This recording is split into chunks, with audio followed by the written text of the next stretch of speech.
Raider Nation, good morning. It's Mitchell Renz here, host of the Raiders Report, with a jam-packed show to get you guys going here on Sunday. Coming up on the Raiders Report, we're going to talk about Diana Rossini's report. If you did not see it, there is a lot of really good information on it. It's why I said in the title today, you can't miss the Raiders news. And the way that I'm going to do it is I'm literally just going to read you the entire article. I'm going to give you my reaction to everything that Rossini said about the Raiders, Tom Brady, Pete Carroll, and the future of this organization. Then we're going to look at our Raiders-Broncos matchup.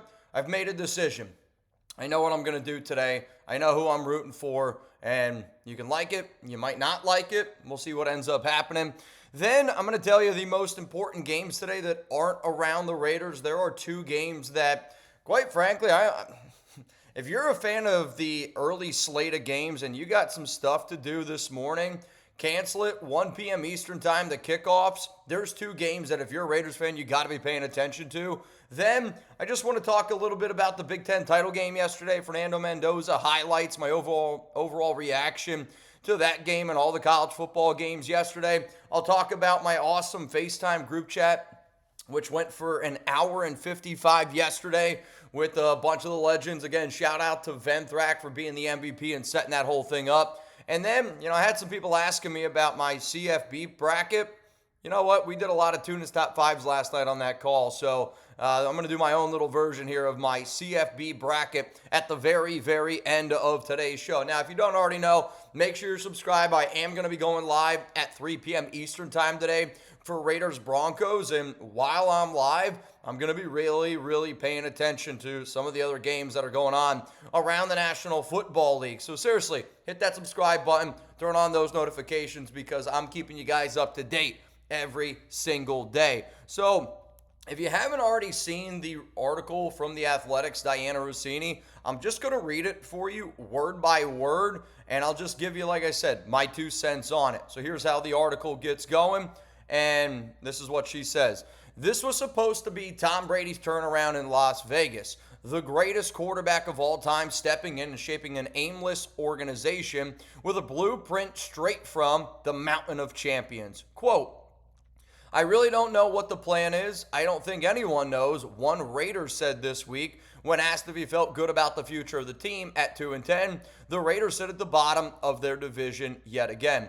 My statement to that quote right there is no Raiders player knows what's going to happen. And, I saw somebody on social media, and forgive me, I don't remember who it was, but it was like the Raiders have lost the locker room. I'll say this, if there's been somebody over the past few years that has reported on, I guess coaches losing the locker room, it's been me. There's been some friction inside of that room, obviously, but from the players that I've talked to, I think that they actually seem like really, really well together. I don't really truly believe that they believe in this coaching staff, but to say that this team is totally against Pete Carroll is not the truth. Again, and it's a frustrating situation, but I'll give you a quote here if you want one. I had one Raiders player tell me over the past 2 days that, again, it's a lot like being in a situation where I don't want to say it's like grandpa related, but everybody respects and loves Pete Carroll, the person, but there are players and there are agents that are wondering, is it just time for him to step down? So do I think that the team is totally against Pete? No. I saw that quote by Diana. I obviously reached out to some people because then I saw some stuff on social media about the Raiders have given up on Pete Carroll. The Raiders haven't given up on Pete Carroll, the players. They hate the situation that they're in because this team stinks. But again, I think it's a little bit more to do with they love Pete the guy, but everyone's looking around and going, yeah, I think it's time to move on. So I'm going to keep it moving here on this Diana Rossini article. So much was said about what Brady would actually be doing as a minority owner, and I can tell you that teams around the league were watching nervously, worried the Raiders might get full benefit of the Brady way. The first sign of the new order, the arrival of Alex Guerrero. Yes, that Alex Guerrero, Brady's longtime trainer and business partner. Guerrero, the Raiders' wellness coordinator, isn't just confidant. He's the minority owner's eyes and ears in the building when Brady is working for Fox or back in Florida with his kids. Brady hasn't been in the facility more than a handful of times this season, but he is involved every day communicating with Guerrero, owner Mark Davis, GM John Spytek, coaches, and players. Inside of the building, people believe Brady would lure the hottest coaching candidates on the market like Johnson or Vrabel, names every owner coveted the last offseason. They landed instead a 74-year-old Pete Carroll who brought along his sons Nate and Brennan, both offensive assistants. I want to be very clear on that. I've been seeing a lot of hate towards Brady. You got to remind yourself, Brady wanted Mike Vrabel, Brady wanted Ben Johnson, and I think Brady thought he was going to be able to get one of those two guys. So when he did not get those guys, they kind of hit the panic button a little bit. It's kind of very similar to when the Raiders wanted, Cliff Kingsbury. He said no to him. Then they go out and they just hire the very first guy that they saw in Luke Getsy. I will continuously stand on this mountain. Tom Brady did not want Pete Carroll. I don't care what Diana says in this report. I don't care what anybody out there says.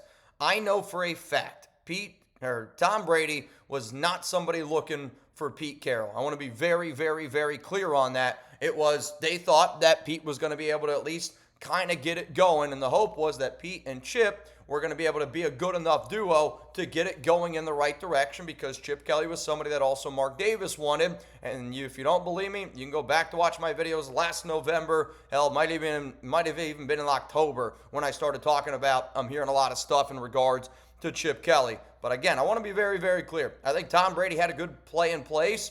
I think good organizations allow their coaches to coach. This is a good front office. Tom Brady's a great football mind, and all this is going to tie together at some point in this video. That I promise you. All right, we're going to keep it moving here. Players thought Brady would deliver Matthew Stafford after a long ski slope conversation last offseason. He missed. Again, to say that Tom Brady missed on that, I don't know if it's 100% accurate, because, again, the Raiders were unwilling to give up what was necessary to go out and get Stafford. And, I've seen reports that they were unwilling to give up a second-round pick and a first. If Matthew Stafford was the guy that you wanted, I'll tell you this right now, I would have much rather given up the kitchen sink for Matthew Stafford than a third-round pick for Geno Smith, because if we got Stafford, I know that this team's bad, and I know the offensive line's bad, but I am a believer when you have the right people in the building leading the ship, that good things are going to happen. And I'm not going to sit up here and say we'd be in the playoffs, but we wouldn't be 2-10. That I guarantee. Honestly, I think if we had Matthew Stafford as our quarterback, we're 5-5. 5 wins. Let's go 6-6. 6-6, I think, is more than fair if Matthew Stafford is our quarterback, which puts us in the hunt right now as far as I'm concerned. He missed. Then Brady shot down Sam Darnold as an option, which that is true, and I'm a little bit frustrated in that one because the videos that I was doing all off season were, I didn't think that they were going to be able to get Stafford, and if you go watch any of the quarterback videos that I did this offseason, I had Sam Darnold as the number one. And I had Sam Darnold as the number one because I did believe in him, come from Kevin O'Connell, worked with some good quarterback coaches over there, even like a Josh McCown has been a hot name. But you come from that McVay tree. You come from that tree that's really been able to develop quarterbacks. And I also am a believer in my eyes. And I saw Sam Darnold was a hell of a quarterback last season, and that was somebody that I did want the Raiders to go out and get. If you don't believe me, I had Sam Darnold ranked way higher than Geno Smith in all my quarterback videos. Cool part about the internet, you can go back and check. All right, another miss. Brady pushed for offensive coordinator Chip Kelly to inject pace and creativity into the team's play calling. They made him the highest paid offensive coordinator in football. He's no longer with the team. The rookie class isn't carrying its weight. Nothing has landed the way it was sold, which, again, I don't disagree with that, because the reason why Tom Brady then started pushing for Chip Kelly is because they wanted to be able to have a duo. Because, again, the most risky hire that you could have done is by hiring Pete, because he's a 74-year-old head coach. And for an organization that has failed to hire one head coach, hiring Pete means you have to get 2 hires right. And bad organizations stay bad when they make bad decisions like that. And, again, you're seeing why the Raiders are so bad. It's because the people at the top continuously make bad decisions over and over and over again. And, I don't say this lightly. I take a lot of pride in being the voice of Raider Nation.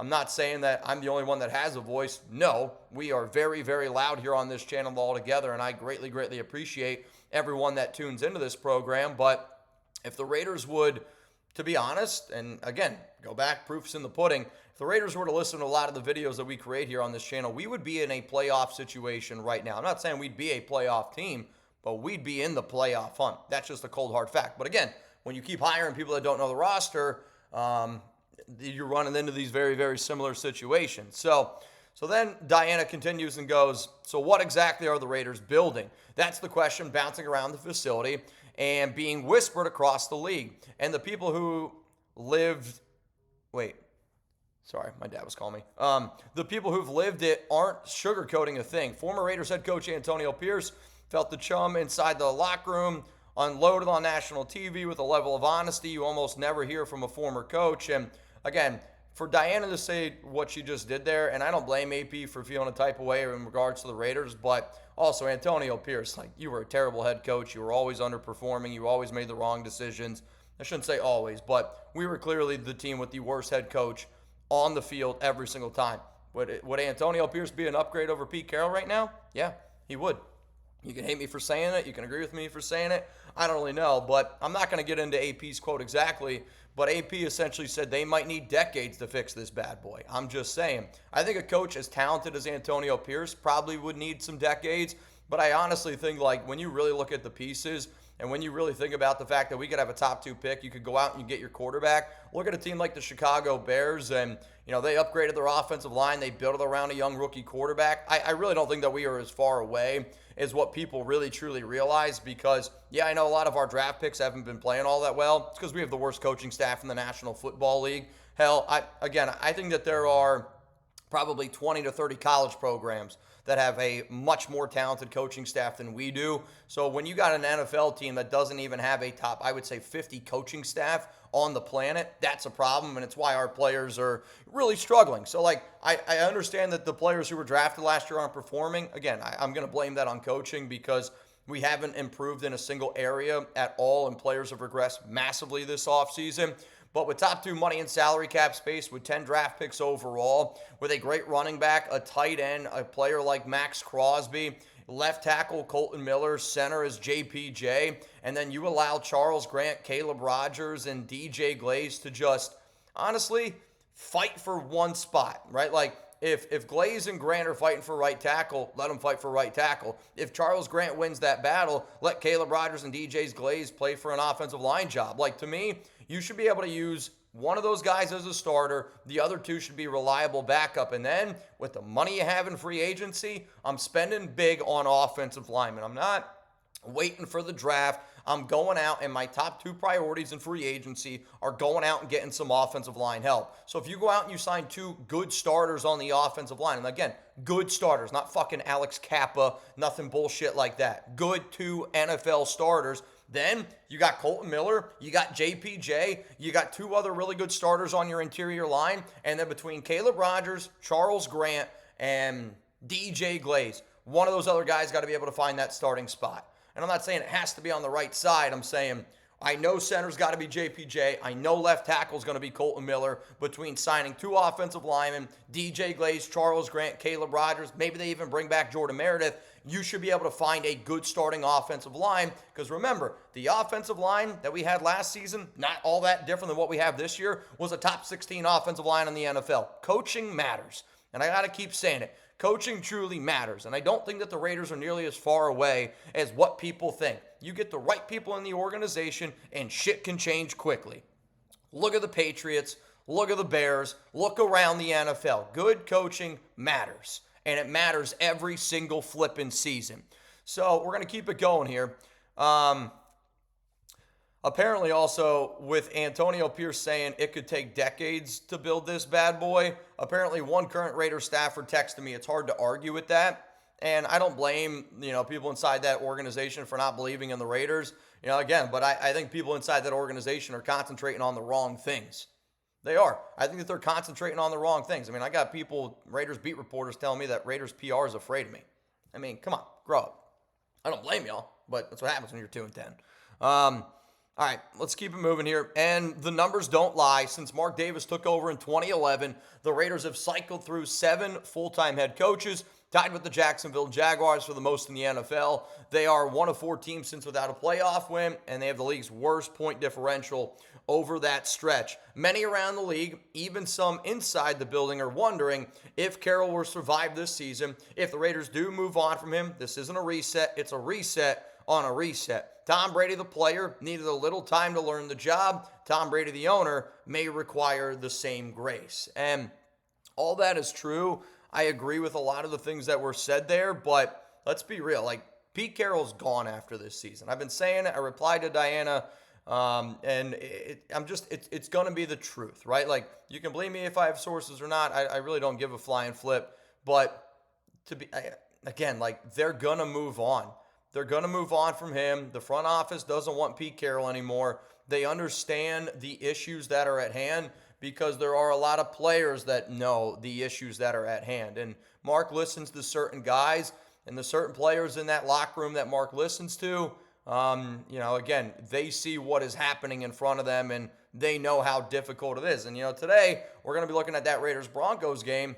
And, again, I had an agent tell me, I said it a week and a half, 2 weeks ago on my show at this point, that, there are Raider players that don't like playing at home because of the hostile environment, because of how hostile Raiders fans are right now towards Pete Carroll, towards Geno Smith. I also had a member of Geno Smith's family, tell me. Again, he claims to be a part of the family, and going through some things that I saw, I believe that he is a part of that family. Told me Geno's going to force his way out, and I'm going to probably end up making a video on it at some point this week, but, Geno's going to get one out. Pete Carroll's not going to be around. Like, there are so many things that are just already looking towards them moving on, and some people could say, man, that's a lot of money.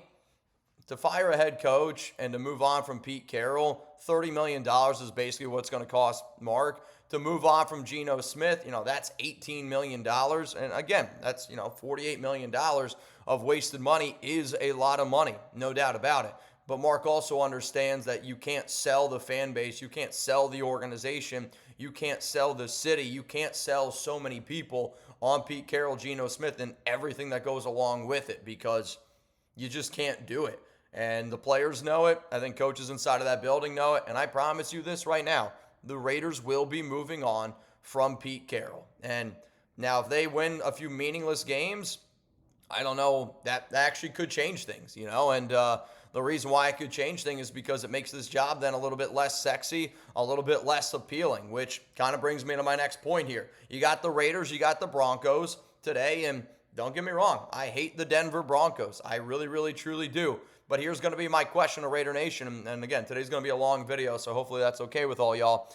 Raiders-Broncos, let me know who you want to win today, because I've sat on this question, I've thought about it, I even tweeted out my mind wants the Raiders to lose, but my heart wants the Raiders to win. And I hate the Denver Broncos, but the last, I would say, 24 hours, I know what I want now. And I'm going to tell you what I want here after this YouTube ad break. So please scroll on down. Let me know, who do you want to win in the Raiders and Broncos game today? Reminder, I will be live at 3 p.m. Eastern. The reason why I'm going to sit up here and I'm going to go, I want the Raiders to lose today. You can hate me all you want for saying it. And I kind of hate myself for saying it, because I told myself at the beginning of this season I wouldn't be at this point coming off of the tank year. And I'm not saying that I want the Raiders to tank, right? Like, I want the Raiders to go out there and I want them to play their best. Their best is not going to be good enough against any other team that they play for the rest of the season. I do want this team to go out there and try. You're getting paid millions of dollars to live your dream. Go out there and try. Again, I'm not going to use the word tank, because I don't think that this team's good at, I don't think we have to worry about tanking because of how bad they are. But with that being said, the Raiders losing every single game for the rest of the season makes them 2-15. That gives you a no matter what a top 2 pick in the NFL draft. That no matter what gives you the opportunity to go draft your quarterback, whether that be Fernando Mendoza, whether that be Dante Moore. To me, those are the top 2 guys, and then there is a huge tier gap after that. Those are the only 2 quarterbacks that I would even consider drafting in round 1 of the 2026 NFL draft. And I want to be very, very clear on that. So, if you want to go get your quarterback, you want the Raiders to lose out. And at this point, I want the Raiders to go get their quarterback, because I feel like we need a young QB to be able to build with. But also, when you have a young QB to be able to build with, that means you can move on from that bum and Geno Smith. It means you're going to move on from Pete Carroll. So at this point, I want the Raiders to have that opportunity to go get their quarterback, because it means you're moving on from Pete. You're moving on from Geno. You're going to be able to get that brand new quarterback, that young QB that we have needed for so flipping long. And then the number one reason that will make this job appealing to a young head coach that wants it. The reason why Ben Johnson said no to us, we didn't have a quarterback in plan. They had Caleb Williams. The reason why Mike Vrabel wanted that job in New England, Drake May. We had no quarterback plan. We keep winning meaningless games at the back end of the season, ruin our draft stock. And if you don't have a top 2 pick, this job becomes very, very less attractive. But what becomes very attractive is a young head coach, a good head coach, that can go out and get his quarterback. For many reasons of being able to go get the quarterback, top 2 money in salary cap space, 10 overall draft picks, get the opportunity to work with Tom Brady hand to hand, a very talented front office, and I'll keep saying it, it's a very talented front office. Our coaches just suck, and that's just the God honest truth of it, right? Like, the coaches suck, but I do think good organizations allow their coaches to coach. The problem is we're allowing our coaches to coach, and they're just not coaching. Like, you can just see it every single day. Offense, defense, special teams. It's just the truth. Pete Carroll's getting involved with Chip, ruin the offense even more than it was already ruined. Like, that's not what a good head coach does. Pete Carroll ruining the Patrick Graham defense already more than what it already was. It's not what good coaches do. The proof is in the pudding, right? Like, Pete Carroll running cover 3 as much as he has. Again, great question from Jesse Merrick. It just shows that he's lost. And Pete is very, very, very lost. And it's just the fact. Pete's super lost. But not only do you get rid of Pete, not only do you get rid of Geno, not only do you potentially get that quarterback, you get that head coach. And if I'm a young head coach, the first thing that I'm going to do is I'm going to look at Mark Davis in the eyes and I'm going to go, I don't want to be one and done. I'm not going to be fired. You know, it's a really good way not to be one and done. Go draft your quarterback. Young quarter, that's what I would sell this new head coach on. You're going to get your time with the QB that you draft, and we're going to give you all this other stuff that we already have in the offseason between free agency, draft picks, Tom Brady, a great front office, and you get to build your coaching staff. Not many people get that opportunity, and I know that the Raiders are a disaster right now, but look around the league, man. Young, innovative coaches is the way to go, and for that reason, I'm rooting for the Raiders to lose, and I'm going to root for the Raiders to lose all season long. If that bothers you, I don't blame you. It bothers me. It does. It does bother me. But my mind is telling me that's going to make me a lot happier. Now, if the Raiders beat the Broncos today, don't get me wrong. It'll be cool to be able to ruin the Broncos' chance of getting the number 1 overall pick. But I feel like it's going to be one of those situations where it's like you wake up the next morning and you're like, oh, shit, what did I do? And I just don't want to have an, oh, shit, what did I do moment in the middle of December because we're so close to this disaster of a season being over. And I want this nightmare to be over. I've been watching Stranger Things. I feel like I'm in the upside down world. Hell, the upside down world would make a lot more sense than this Raiders season. But the Raiders losing helps us get the best head coach possible, the best OC possible, the best DC possible, the best quarterback possible, and it makes this destination a lot more interesting because I don't want to get stuck with another Pete Carroll. I don't want to get stuck with an Antonio Pierce. I want to get stuck with a Clint Kubiak. I want to get stuck with a Jesse Minter, a Shula, a Robert Saleh, a coach that you know for a fact is a damn good coach. That's why I want the Raiders to lose. Coming up, the 2 most important games that fans need to watch today. On top of that, we got a lot more stuff to be able to get into here around Mendoza and, around my CFP. I'll try to wrap this video up here a little bit quicker. But this episode is brought to you all by Prize Picks. It's the holiday season, the best time of the year for bowl games, basketball matchup, playoff pushes, and it's all happening at once. And while you and I are out there making decisions every day of what gifts to buy, what to eat, which games to watch, there's one place where it feels good to be right. Now, my lineup that I was thinking about rolling with, which actually this is hilarious. I fell asleep making a Prize Picks lineup. True story, I really did. I haven't even submitted it yet.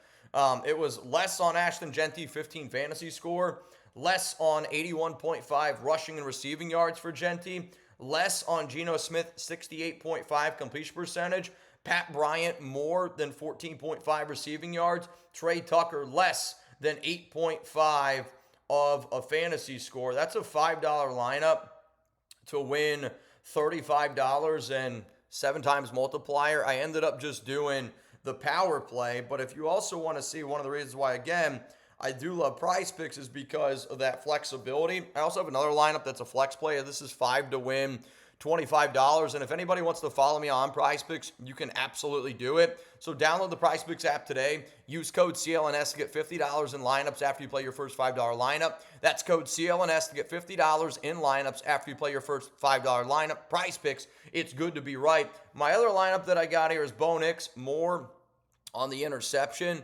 I also have there Bo Nix less than 221.5 passing yards. Bo Nix less than passing and rushing for 241.5. Demon pick, which means that it's more difficult. You get paid more. Geno Smith interception. So if he throws one interception today, I mean, I couldn't believe that Geno Smith interception was a demon pick.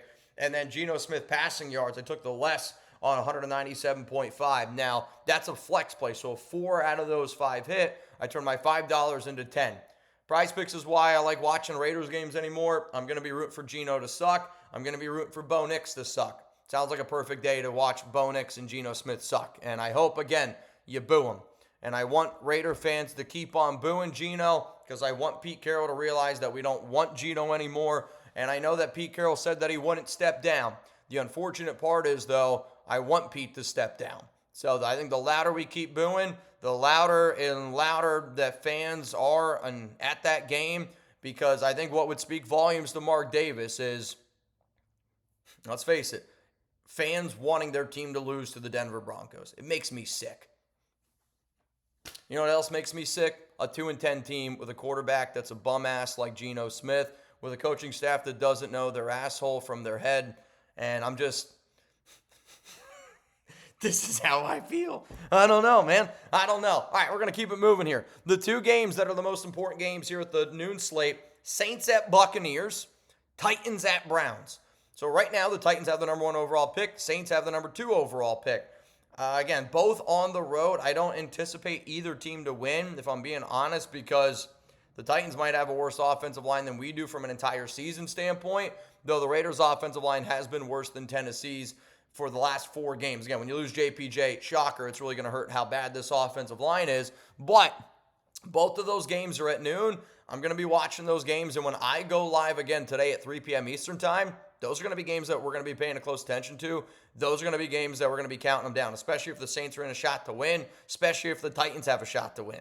It's going to be electric. Can't wait to be able to do it. But if the Saints win and the Titans win, the Raiders would be number 2 overall in the draft order. And I know that the Raiders beat Tennessee head-to-head, but the tiebreaker is strength of schedule. And if the Raiders and the Titans at the end of the season end up having the same strength of schedule, it's going to be close. Like, it's going to be really, really close. Like, now, if they have the same strength of schedule, the Raiders then would end up, the other tiebreaker is the head-to-head. But strength of schedule is more important. And right now, the Titans have a better strength of schedule than the Raiders do. Thus, the Raiders with 2 wins would jump over Tennessee. It's going to be interesting. We got a chance with the number 1 overall pick. Just got to be able to lose out. Hopefully, Tennessee can win 1 game. Hopefully, New Orleans can win a game in there. The Saints play the Jets coming up week 17. We play the Giants week 17. There is not a more important game on our schedule than week 17 against the New York Giants. And I can't wait for that game, quite frankly. All right, coming up next here, my reaction to Fernando Mendoza, because what a game that was last night. I did watch a lot of the other football games throughout the weekend. Not really any of the other games piqued a lot of my interest to the point where, like, I was really, really, truly watching them. Had a great dog dad weekend with Chuck. Chuck and I played so much basketball. I recorded so many videos. I'll send them to my wife. She's taking a trip right now with her family. And, you know, like, I sent her all these videos of me playing basketball with Chuck, and she's like, man, it's like the epitome of, like, what you think your husband's going to be doing while you're gone, and then what you're actually doing. Again, I actually, like, play basketball. I was telling the guys yesterday, like, I literally play basketball in my own mind. Like, I keep score. Yeah, I don't know, dude. It's a lot of fun. I got a little roof area where Chuck and I go out there. We probably played, like, not even kidding, like, probably an hour and a half of basketball yesterday. I got the videos. I don't know if it's something that anybody would want to see, but I had so much fun yesterday with my dog Chuck. So past few days, man, it was awesome. I watched the games. I listened to them in the background, but as soon as they became blowouts, I was like, yeah, this ain't all that fun anymore. I'm gonna go take my dog for a walk. That Big Ten title game, though, unbelievable and super, super fun to be able to watch Mendoza go out there and do his thing, because he was, man, truly, truly, truly special. But before I get into my Mendoza take here, again, dude, huge shout out to Mount Raidermore. Venthrak, he was the MVP of Thursday Night Football, and something that I want to be able to do more often is, more quality time with the nation, because I know you guys watch me a lot. This is already going to be one of the longer videos that I do, but I like kind of doing these videos when I'm at home, because I don't feel like I'm rushed. Like, not that I'm rushed at work, but again, it's a lot different of an environment. I can just sit up here and chop it up with all y'all. But, I was on the phone yesterday for an hour 55 with Venthrak, who was the MVP. And again, the MVP of our Thursday show. The way that we're going to do it moving forward is if there's a college football game that you want to watch with me, you can watch the game with me. So, I watched the game yesterday with Venthrak. I watched the game yesterday with Raider Ron. I watched the game yesterday with 93 Nabman. Watched the game yesterday with Bayou Raider. And, the whole invite went out to all of Mount Raidermore. If, you could make it, cool. If you couldn't, it is what it is. But going forward, I want to be able to do more stuff like that. And because, again, in a year like this, I don't think that you guys realize how much y'all mean to me. I don't think that you guys really, truly realize, you guys are also my therapy session as well. But we're going to start doing more and more stuff like that. More, I don't want to use the word quality time, but it is, right? I want to know people that are watching this show. I want to be able to build those relationships. And if there is one good thing about shitty Raider seasons, I feel like I get a lot closer to a lot of the people that I watch. So, Venthrak, you're a legend. It was so cool to finally put a face to a name, and to everybody else. Bayou, Nabman, Ron. Yeah, last night was a lot of fun, and I want to be able to make more nights like that possible. So, again, make sure you guys are tuning in. We're going to be doing a lot more shows like that. And, if you want a chance to watch a college football game with me for a few hours, let's get it set up. Let's get it popping. Let's get it set up. Let's get it popping. All right. So coming up now, let's talk about that Big Ten title game. And to me, Ohio State, Indiana, unbelievable game. It should have been the national championship game. Some people might say it was boring. To me, that's what a Big Ten title game kind of looks like growing up. Penn State guy, which, by the way, I love the hiring of Matt Campbell. I think he's going to be a phenomenal coach for Penn State. I think it's one of the best hires you possibly could have gotten just from the simple fact of what he did at Iowa State. But Fernando Mendoza, 15 of 23, 222 yards, 1 touchdown, 1 interception.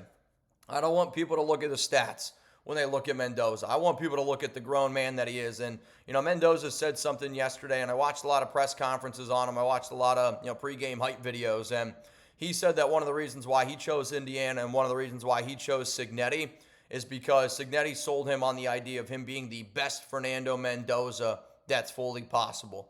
If you want Fernando Mendoza to be the Raiders' next quarterback, Tom Brady needs to meet with Fernando Mendoza, and he needs to sell him on him being the best Fernando Mendoza possible, because I want the Raiders to draft Mendoza. And after watching that game yesterday, after watching the Raiders this season, that also goes into why I want the Raiders to lose to the Broncos. I want Fernando Mendoza to be the Raiders' next quarterback.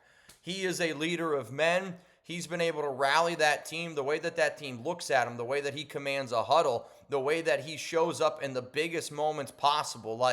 To me, that's the reason why I had Drake May ranked higher than Jaden Daniels. It's why I had Drake May, ranked a lot higher than, Caleb Williams. People call me crazy for it. But, there's certain things that might not always show up on a tape, but, the guy wins. And I think if you were to pair a quarterback like Fernando Mendoza with Tom Brady, I think that that's a match made in heaven. I think that those two are cut from the exact same cloth, and neither guy is exploding off the charts with this athletic ability. Now, Mendoza can use his legs when need be, and he can create in the pocket.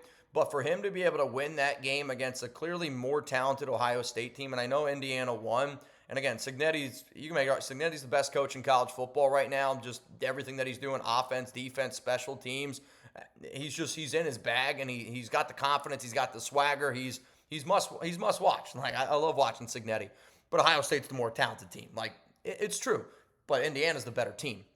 And that's what Mendoza, is really able to bring to that table. And I want him to be the quarterback. I mean, you look at how that game ended up going down, and, I was kind of waiting for Ohio State to pull away. But when you have a leader and every single guy on that team believes that you have a chance to win for 60 minutes, dude, it's such an important thing. It's the Tom Brady factor, right?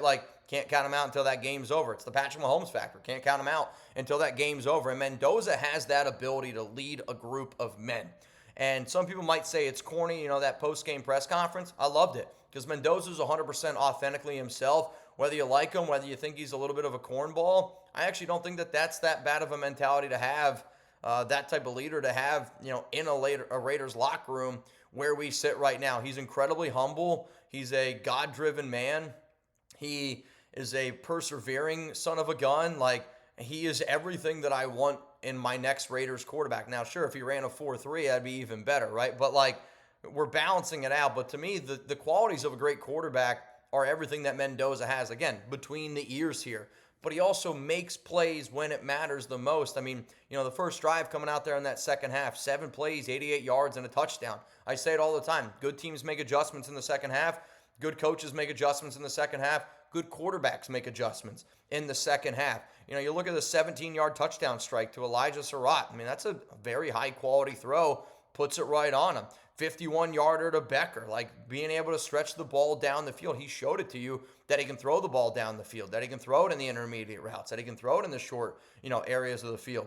33-yard to Becker up the right side. I know they ended up punting on the end of that drive, but that's essentially the game-sealing play. That perfect ball puts it right on the money. And again, it's like in those big moments, you look for that guy. And Mendoza might not look like a Kobe Bryant, but he's got that killer instinct in a whole different way. And, Kobe wanted the ball. Michael wanted the ball. Fernando Mendoza wants the ball. Like, I already told y'all, I'm a Penn State guy. I watched that drive that he led against Penn State in Happy Valley in a whiteout type of environment. Like, I know it wasn't a whiteout, but that was the number 2 team, Indiana, and I had a lot of friends and family. I was supposed to be at that game. Again, like, for him to lead that drive, and it doesn't matter if he's not all that good for the first, 3 quarters, and there's been games this season where he's been a little bit up and down.